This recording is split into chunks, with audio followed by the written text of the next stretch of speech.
गौतम बुद्ध के जीवन से हम काफ़ी कुछ सीख सकते हैं। बुद्ध के विचार इतने प्रेरणादायक हैं कि हर कोई उनके विचारों से प्रभावित होते हैं। भगवान बुद्ध अपने शिष्यों को क्या शिक्षा देते हैं, इस कहानी में हम यह देखेंगे। एक बार महात्मा बुद्ध का एक शिष्य जो महात्मा बुद्ध को बहुत ही प्रिय था, उसने महात्मा बुद्ध से कहा, आप कब तक इस स्थान पर बैठकर तपस्या करेंगे? आज आप टहलने जाएं। आज मैं आपकी जगह पर बैठता हूँ, अगर आप मुझे अनुमति देंगे। फिर महात्मा बुद्ध ने अपने शिष्य से कहा, ठीक है, मैं टहलने जाता हूँ, लेकिन एक बात का ध्यान रखना कि कोई भी यहाँ दर्शन करने के लिए आए तो वह खाली हाथ नहीं जाए। वह जो कुछ भी मांगता है उसे देना है। मेरी एक शर्त है तुमसे कि तुम कुछ नहीं कहोगे और ना ही तुम कुछ करोगे, बस अपनी तपस्या में लीन रहोगे, क्योंकि मैंने सभी के लिए कुछ ना कुछ योजनाएं बना रखी हैं। मैं सभी का ख्याल करता हूँ। ऐसा बोलकर गौतम बुद्ध वहाँ से चले गए और शिष्य वहाँ अपनी तपस्या में लीन हो गया।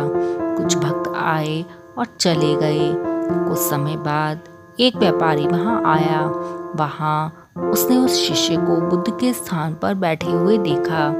फिर व्यापारी ने उसे प्रणाम किया और जैसे ही व्यापारी वापस जाने के लिए मुड़ा, उसकी जेब से कुछ रुपए वहीं गिर गए, लेकिन व्यापारी ने ध्यान नहीं दिया और वहां से चला गया। व्यापारी के जाने के बाद एक गरीब व्यक्ति वहां आया।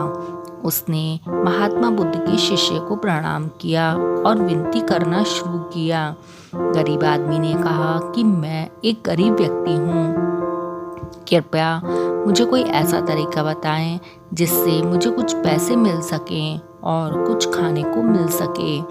इतना कहने के बाद जैसे ही वह व्यक्ति पीछे मुड़ा, उसका ध्यान गिरे हुए पैसे पर पड़ा। उसने पैसे उठाए और महात्मा बुद्ध को धन्यवाद दिया। गरीब व्यक्ति वहां से खुश होकर चला गया। ये सब घटनाएं शिष्य देख रहा था, लेकिन शर्त के अनुसार उसने कुछ नहीं कहा। और उस बेचारे के जाने के बाद एक नाविक वहां आया। वह महात्मा बुद्ध के शिष्य को प्रणाम करके बोला कि मैं आपसे विनती करता हूँ कि मैं अपनी समुद्री यात्रा पर 15 दिनों के लिए जा रहा हूँ। मैं आपसे निवेदन करता हूँ कि मेरी यात्रा सफल हो। यह कहते हुए जैसे ही वह नाविक पीछे मुड़ा तो देखा सिपाही पीछे खड़े थे और सिपाही के साथ वह व्यापारी भी था जिसका पैसा गिर गया था। उस व्यापारी ने कहा कि इस नाविक ने मेरा पैसा चुरा लिया है, क्योंकि यह नाविक मेरे जाने के बाद यहाँ आया था। सिपाहियों ने उस नाविक को गिरफ्तार कर लिया और ले जाने लगा। नाविक के बार बार मना करने पर भी सिपाहियों ने उसे नहीं छोड़ा और अपने साथ ले जाने लगे।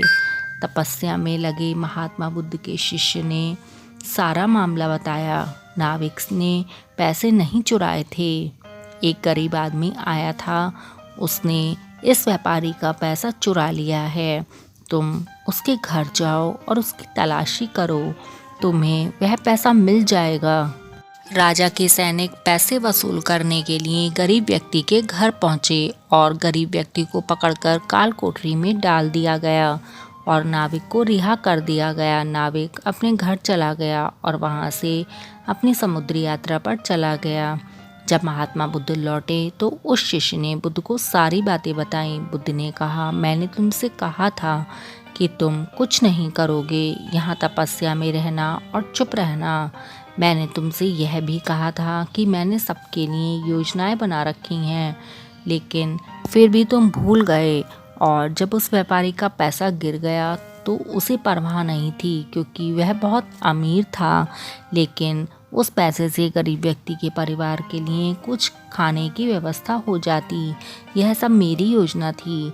और जो नाविक समुद्री यात्रा पर जाने की बात कर रहा था, उस समुद्री यात्रा पर उसके जीवन को खतरा था, क्योंकि वहाँ एक बहुत बड़ा तूफान आने वाला था। इसलिए मैंने इतनी बड़ी योजनाएं बनाई थीं। तुमने सब कुछ गड़बड़ कर दिया। तुमने हमारी योजना को नष्ट कर दिया और तुमने उस गरीब व्यक्ति को भी जेल में डलवा दिया।